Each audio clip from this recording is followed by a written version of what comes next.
O livro de Mirdá, Introdução, parte 3. O guardião do livro. Levanta-te, ó feliz estrangeiro, atingiste teu alvo. Ressecado de sede e contorcendo-me debaixo de raios de sol escaldantes, descerrei e levantei os olhos e dei acordo de mim. Deitado no chão, com um vulto negro de um homem curvado sobre mim, e com delicadeza que me umedecia os lábios com água, cuidadosamente lavava meus ferimentos. Era cheio de corpo, de feições rudes, com barba e sobrancelhas hirsutes, de olhar profundo e aguçado, de idade muito difícil de se determinar. Contudo, seu toque era suave e reconfortante. Foi com auxílio que pude sentar-me e perguntar com voz tão sumida que mal soava aos meus próprios ouvidos: Onde estou? Ele responde: No pico do altar. E a gruta? Ele responde: Atrás de ti. E o abismo negro? Ele responde: Na sua frente. Era imenso o meu assombro quando olhei e vi atrás de mim a gruta e na minha frente o negro abismo como uma imensa boca escancarada. Eu me encontrava bem à beira do precipício e então pedi ao homem que me levasse para dentro da gruta, o que ele me fez com maior boa vontade. Quem me tirou do abismo? Ele responde: Aquele que te guiou até o alto deve ter te tirado do abismo. Quem é ele? Ele responde: O mesmo ele que atuou a minha língua e me manteve prisioneiro neste pico durante 150 anos. Vós sois então o abade prisioneiro? Ele responde: Sim, sou eu. Mas vós falais: Ele é mudo. Ele responde: Tu desatastes a minha língua. Ele evita a companhia dos homens. Vós, ao que parece, não tendes medo de mim. Ele responde: Evito todos os homens, menos tu. Mas jamais até hoje viste o meu rosto? Por que evitais todos os homens, menos eu? Ele responde: Durante 150 anos estive à tua espera. Durante 150 anos, sem falhar um só dia, em todas as estações do ano, e com todo aquele tempo, meus olhos pecadores procuraram, por entre os rochedos da escarpa, um homem que houvesse subido a montanha, aqui chegando como tu chegastes, sem cajado, nu e sem provisões. Muitos foram os que tentaram por outros caminhos, porém, não vinham sem cajado, nu e sem provisões. Durante todo o dia que ontem estive a observar a tua caminhada, à noite deixei que dormisse na gruta, mas ao alvorecer vim aqui e te encontrei desacordado e sem alento. Mas tinha certeza de que voltarias à vida. Aí está, mais vivo que eu. Tu morrestes para viver. Eu estou vivendo para morrer. Glória seja dada ao seu nome. Tudo se passou conforme as suas promessas. Tudo foi como deveria ser. Não tenho a menor dúvida de que és o escolhido. Quem? o bem-aventurado em cujas mãos devo entregar o livro sagrado para que publique e entregue ao mundo. Mas que livro? O seu livro, o livro de Mirdá. Mirdá? Quem é Mirdá?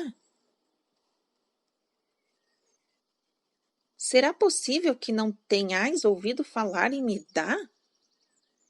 Que coisa estranha! Eu estava absolutamente certo de que nesta época já o seu nome houvesse sido propagado por toda a terra, tal como interpenetra o solo debaixo dos meus pés e o céu em cima de mim.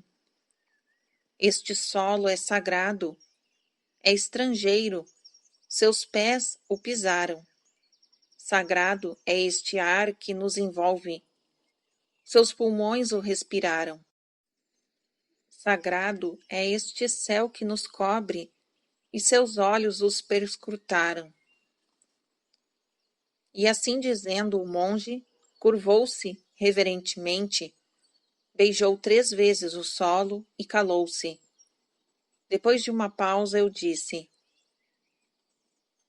acicatais o meu desejo de saber mais a respeito deste homem que chamais de Mirdá. Volta para mim o teu ouvido e eu te contarei tudo o que me é permitido contar. Meu nome é Xamadã. Eu era superior da arca no dia em que faleceu um dos companheiros, mas havia a sua alma partido, e eis que me vieram avisar de que um estranho se achava ao portão pedindo para falar-me. Bem, sabia eu que ele havia sido enviado pela providência para tomar o lugar do companheiro falecido, e devia ter me regozijado pelo fato de Deus ainda estar cuidando da arca, tal como havia feito desde a época de nosso pai, Sem. Nessa altura, eu o interrompi para perguntar se era verdade o que havia contado, sobre o que o povo fala da montanha, de que a arca fora construída pelo primeiro filho de Noé. Sua resposta foi imediata e enfática. Sim, é exatamente conforme te disseram. E continuou a história interrompida. Pois bem, eu deveria ter me regozijado. No entanto, por motivos inteiramente fora de meu entendimento, estabeleceu-se uma revolta em meu coração. Antes mesmo de ter posto os olhos sobre o estranho, já todo o meu ser lutava contra ele.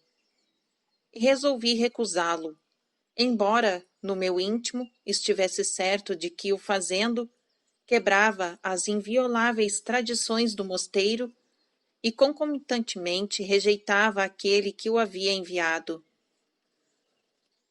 Quando abri o portão e o vi, um jovem de não mais de 25 anos, senti no meu peito milhares de punhais como dos quais desejava feri-lo. Nu, aparentemente faminto e sem o menor meio de proteção, nem ao menos um cajado, parecia inteiramente indefeso. Havia, porém, no seu rosto uma luz que lhe dava um aspecto mais invulnerável do que um cavaleiro com a sua armadura, e fazia-o parecer muito mais idoso do que realmente era. Todo o meu ser, desde o mais íntimo de meu coração, bradava contra ele. Todas as gotas de meu sangue desejavam esmagá-lo. Não me peças explicações. Talvez o seu olhar penetrante me houvesse desnudado a alma, e eu tivesse aterrorizado de ver a minha alma nua diante de um homem. Talvez a sua pureza revelasse a minha imundície e me doesse ver dilacerado os véus que até então eu vinha tecendo para ocultá-la. Talvez houvesse uma velha contenda entre a sua estrela e a minha, Quem sabe? Quem poderá saber? Só ele poderá dizer. Num tom mais ríspido e impiedoso, eu lhe disse que não poderia ser admitido na comunidade e ordenei-lhe que se retirasse imediatamente. Ele, porém, não se moveu do lugar e calmamente aconselhou-me a refletir. Seu conselho pareceu-me um insulto e cuspi no seu rosto. Ainda assim, ele não se retirou e, limpando vagarosamente a saliva do rosto, mais uma vez aconselhou-me a reconsiderar a minha decisão. Enquanto ele limpava a saliva de seu rosto, eu tinha a impressão de que era o meu que estava emporcalhado com ela. Sentia-me derrotado, e no meu íntimo do meu ser admitia que a luta era desigual, sendo ele o mais forte. Como sempre sucede quando o orgulho é derrotado, o meu se recusou a ceder e lutou até ver-se caído e pisado no pó da terra. Eu estava quase cedendo ao pedido do homem, mas primeiro queria vê-lo humilhado. Ele, porém, de modo algum se humilhava. Subitamente, ele pediu alimento e roupas, e com isso reviveram as minhas esperanças. Com a fome e o frio combatendo o meu favor, julguei que a batalha estivesse vencida por mim. Cruelmente, declarei-lhe que o mosteiro vivia de caridade e por isso não podia fazer caridade. E assim dizendo, eu mentia desvergonhosamente, pois o mosteiro era extraordinariamente rico para negar alimento e roupas aos necessitados. O que eu desejava era que ele suplicasse, mas isso ele não fazia. Pedia como quem tinha direito àquilo que solicitava. Havia uma aparência de comando em seu pedido. A luta demorou bastante tempo, porém a situação não mudou. Desde o início até o fim, ele comandou a batalha. Para esconder a minha derrota, finalmente propus que ele entrasse na arca, porém como servo. Somente como servo. Para mim, isto era um consolo, pois pensava eu, seria para ele uma humilhação. No meu orgulho, eu não me dava conta de que era eu o mendigo e ele não. Para confirmar a minha humilhação, ele aceitou a proposta sem ao menos murmurar. Não me passava pela ideia que, aceitando-o como servo, mesmo como um servo, eu estava excluindo-me. Até o último dia, aferrei-me à ilusão de que era eu e não ele o mestre da arca. Ah, Mirdá, Mirdá, que fizeste a Xamadã? Xamadã, que fizeste a ti mesmo? Duas grandes lágrimas vieram molhar suas longas barbas. Senti-me comovido e disse: Peço-vos que não faleis mais deste homem cuja memória sai de vossos lábios com lágrimas. Não te perturbes, abençoado mensageiro. É o orgulho do superior da outrora que ainda destila estas lágrimas de fel. É a autoridade da letra que está rangendo os dentes contra a autoridade do espírito. Deixa o orgulho chorar. Ele chora a sua morte. Deixa a autoridade ranger os dentes. É pela última vez que o faz. Ah, se os meus olhos não estivessem tão vendados pela neblina deste mundo, quando pela primeira vez encarei o seu rosto celestial. Ah, se os meus ouvidos não estivessem tão entupidos com a sabedoria deste mundo, quando foram desafiados pela sua sabedoria divina. Ai, e se a minha língua não estivesse tão recoberta das amargas doçuras da carne, quando lutava com a língua revestida de espírito.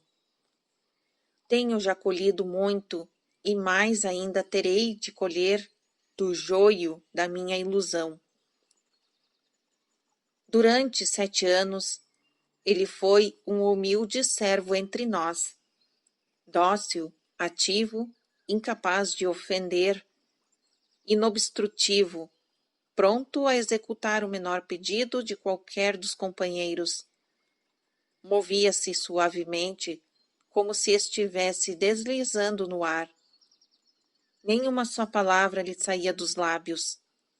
Pensávamos que tivesse feito um voto de silêncio. Alguns de nós estávamos, a princípios, inclinados a aborrecê-lo. Ele recebia os golpes com uma calma extraterrena e dentro em pouco nos havia forçado a lhes respeitar o silêncio. Diferentemente do que se dava com os outros 7 companheiros, os quais se sentiam deliciados com a sua calma, que tinham sobre eles o efeito contagioso de um calmante, eu a sentia opressiva e enervante. Muito esforço fiz para perturbá-la, porém, sempre, porém, em vão. O nome sob o qual se nos apresentou foi Mirdá. Só por esse nome ele a atendia. Era tudo quanto sabíamos dele. No entanto, sua presença era tão profundamente sentida por nós, tão profundamente, que raras vezes falávamos, mesmo de coisas essenciais, a não ser depois dele se retirar para sua cela. Foram anos de abundância, os primeiros 7 anos de Mirdá. As posses do mosteiro foram aumentadas muito além de 7 vezes. Meu coração se suavizou a seu favor, e consultei seriamente a comunidade se o admitiríamos como companheiro, já que a providência não nos enviara outro. Justamente nesta ocasião, sucedeu o que nenhum de nós poderia prever, e menos ainda este pobre Chamadã. Mirdá descerrou os lábios e a tempestade foi libertada. Deu liberdade àquilo que durante tanto tempo o seu silêncio havia ocultado, e aquilo rompeu as torrentes tão irreversíveis que todos os companheiros foram colhidos na sua rápida correnteza, todos menos este pobre Chamadã que lutou contra ele até o fim. Tentei inverter a situação, afirmando a minha autoridade como superior, mas os companheiros não reconheciam outra autoridade que não fosse a de Mirdá. Mirdá era o mestre. Chamadã não passava de um clandestino. Recorria até à astúcia. Alguns companheiros tentei subornar para largas somas em ouro e prata, a outros com grandes lotes de terra fértil. Já estava quase vencendo quando Mirdá percebeu a minha intriga e a desfez, sem ao menos esforço bastaram para isso algumas poucas palavras. Estranha e complicada era a doutrina que ele sustentava. Está toda ela no livro. Disso não me é permitido falar. Mas a sua eloquência fazia a neve parecer piche e o piche parecer neve. Tão nítida e poderosa era a sua palavra. A essa arma, que poderia eu opor? Nada, senão o selo do mosteiro, que se achava em meu poder. Mesmo esse já de nada me servia, pois os companheiros, entusiasmados por suas extorsões inflamadas, forçavam-me a opor o selo do mosteiro a todos os documentos que julgavam que eu deveria legalizar.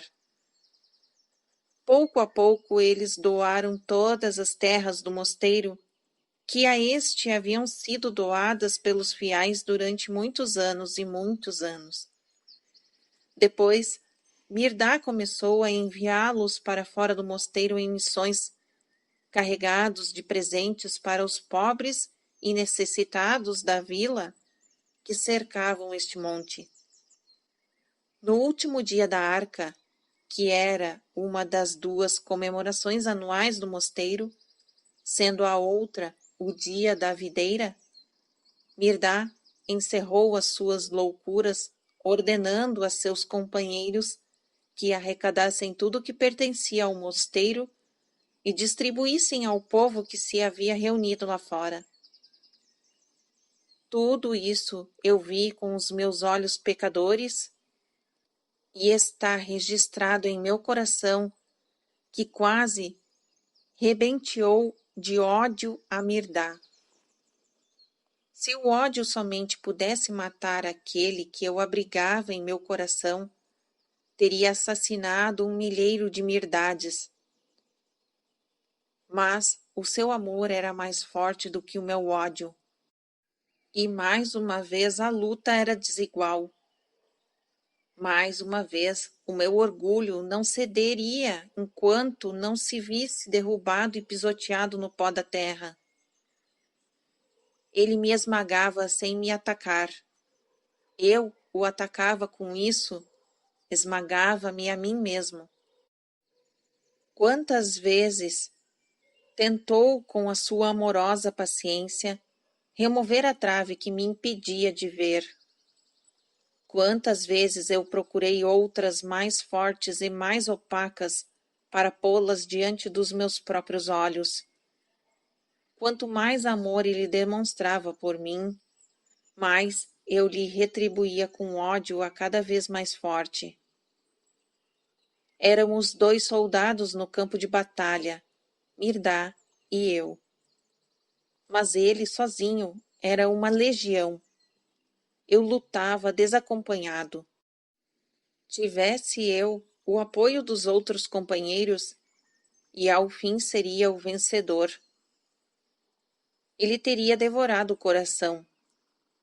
Mas meus companheiros, porém, lutavam com ele, contra mim.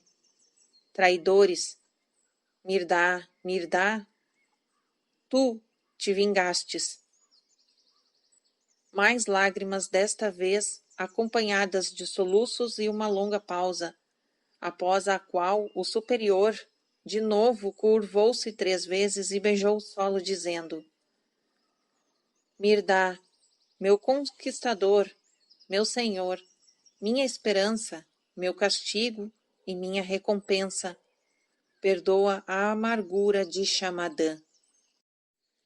A cabeça de uma cobra conserva o seu veneno mesmo depois de separada do corpo.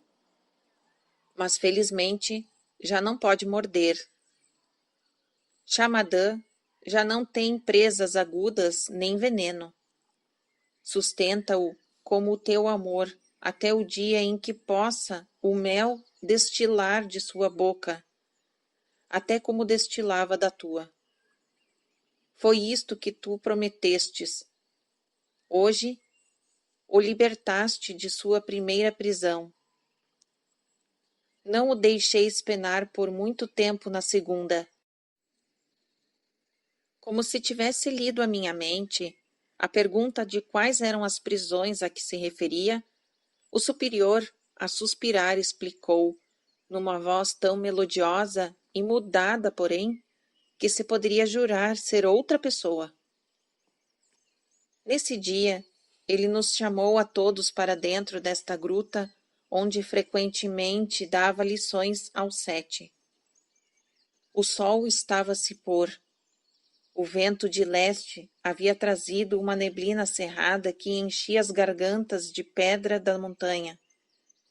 E como se fosse uma coberta mística, se espalhava por toda a terra desde aqui até o mar. Elevava-se até a metade desta montanha que parecia assim haver se transformado em uma praia. No lado do ocidente havia nuvens negras ameaçadoras que obscureciam totalmente o sol.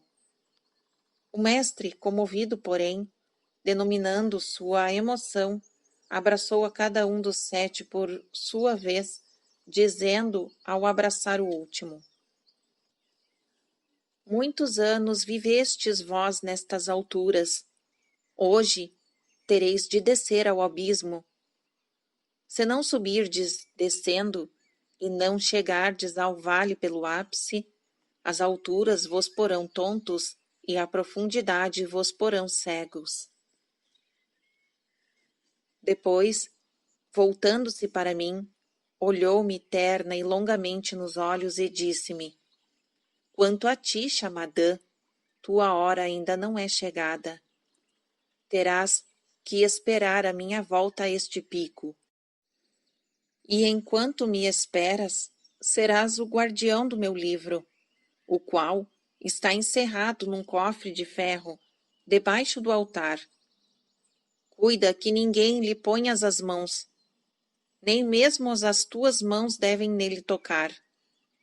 Devido ao tempo, enviarei o mensageiro para que o leve, publique e ofereça ao mundo. Eis os sinais pelos quais o reconhecerás.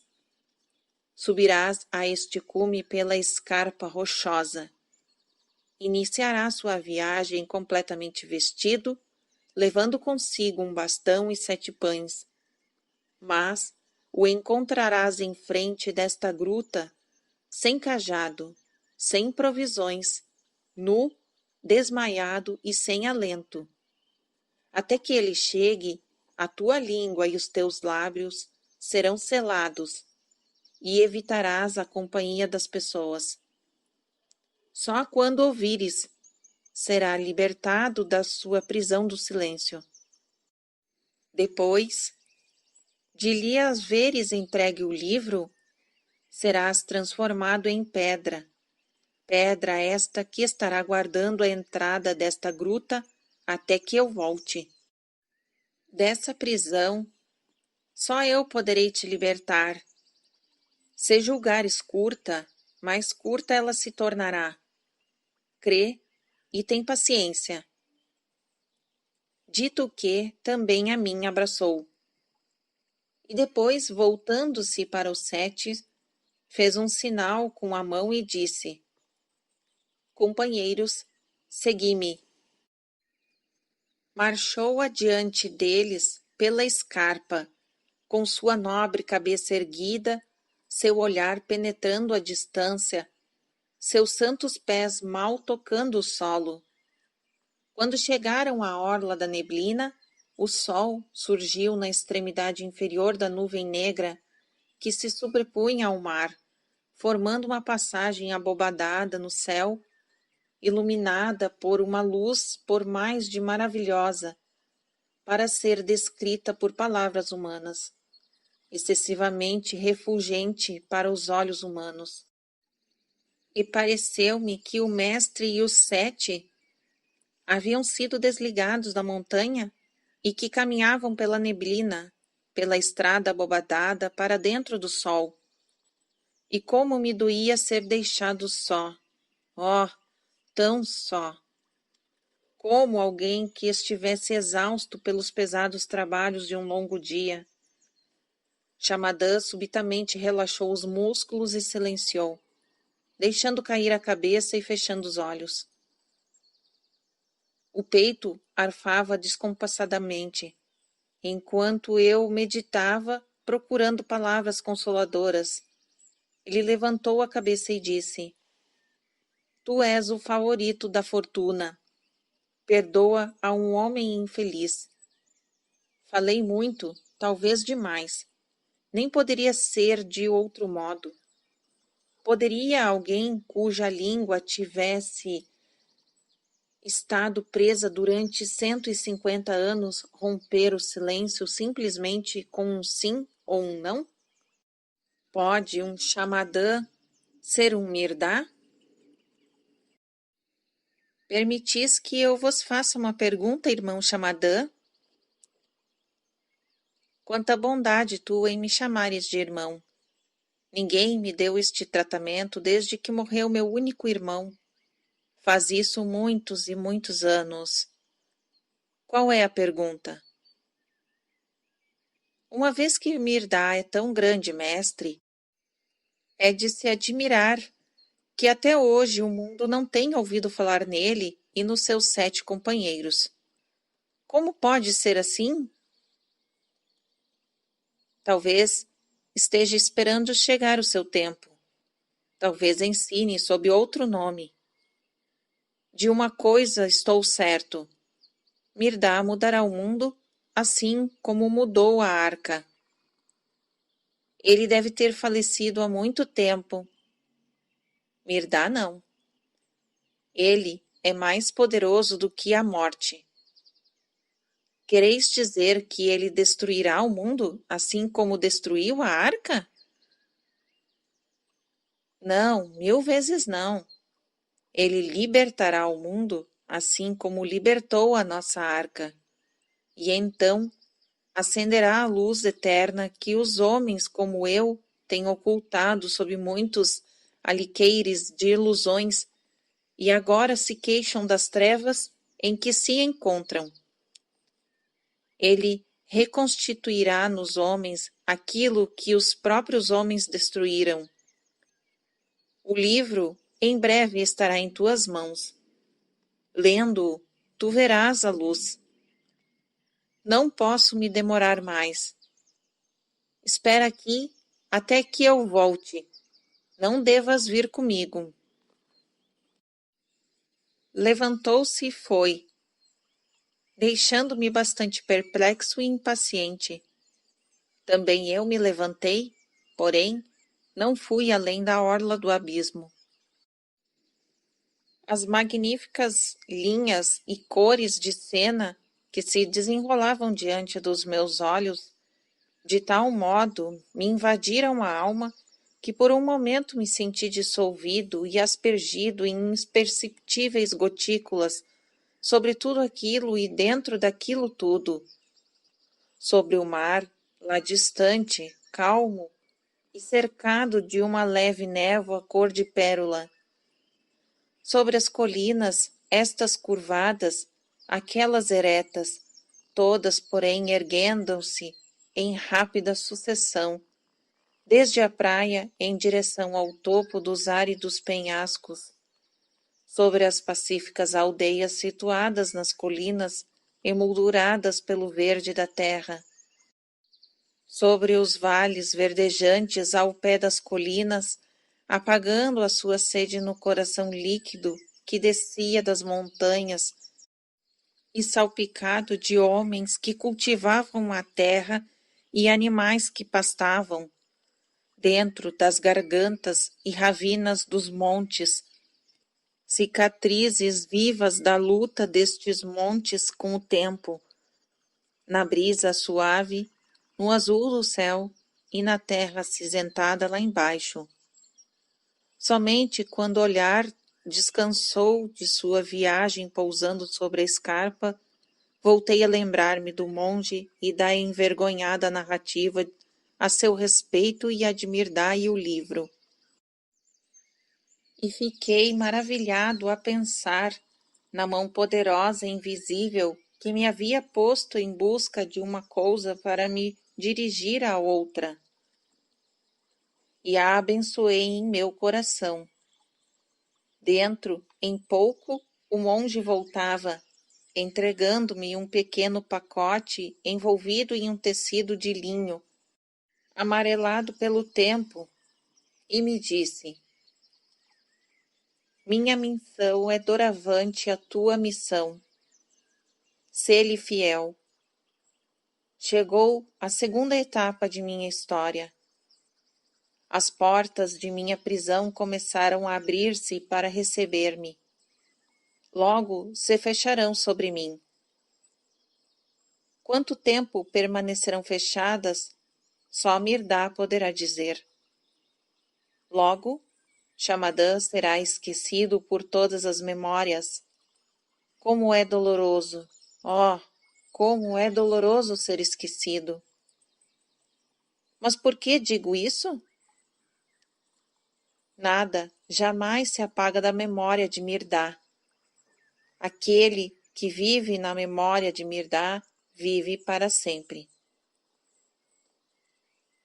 Seguiu-se uma longa pausa, depois da qual o superior levantou a cabeça e, fitando-me com os olhos lacrimejantes, continuou num sussurro que tal mal se podia ouvir. Dentro em pouco descerás para o mundo. Estás, porém, nu, e o mundo detesta a nudez. Até a sua própria alma ele envolve em trapos. Já não necessito mais de minhas roupas.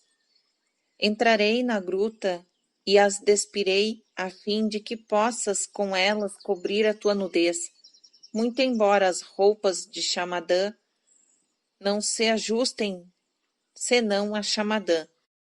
Espero que sejam um estorvo para ti.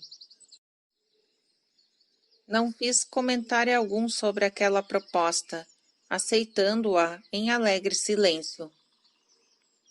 Enquanto o superior entrava na gruta para despir-se, desembrulhei o livro e principiei desajeitadamente a folhear suas páginas de pergaminho amarelecidas pelo tempo. Logo me senti preso pela primeira página, que me esforcei por ler. E continuei a ler, e a ler, cada vez mais absorto. Subconscientemente, eu esperava o superior me avisasse de que acabara de se despir e me chamasse para vestir-me. Mas os minutos se passaram e ele não me chamou. Levantando meus olhos das páginas do livro, olhei para a gruta e no meio dela vi as roupas do superior amontoadas. Mas o próprio superior eu não via. Chamei-o diversas vezes, cada vez em voz mais alta. Não houve resposta. Fiquei muito assustado e confuso. Na gruta não havia outra saída senão aquela da frente e da qual eu estava. Por ali o superior não saíra. Disso eu não tinha a menor dúvida. Seria ele um fantasma? Mas se eu sentir a sua carne e os seus ossos com a minha própria carne e ossos, além disso, ali estava um livro nas minhas mãos e as suas roupas dentro da gruta. Talvez ele estivesse debaixo delas. Entrei e apanhei-as uma por uma, pensando em como era ridícula esta ideia. Muito maior pilha de roupas do que aquela seria incapaz de ocultar o seu corpo.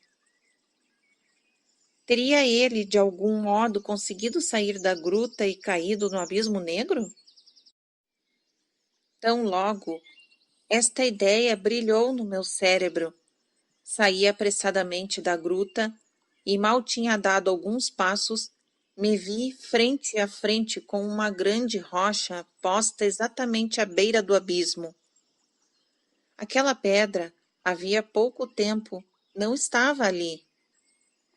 Tinha a aparência de um animal acocorado, mas a cabeça se parecia muito com a de um homem, de feições rudes, com queixo forte e levantado, as mandíbulas fortemente cerradas e os olhos semicerrados, fitando o vácuo na direção do norte.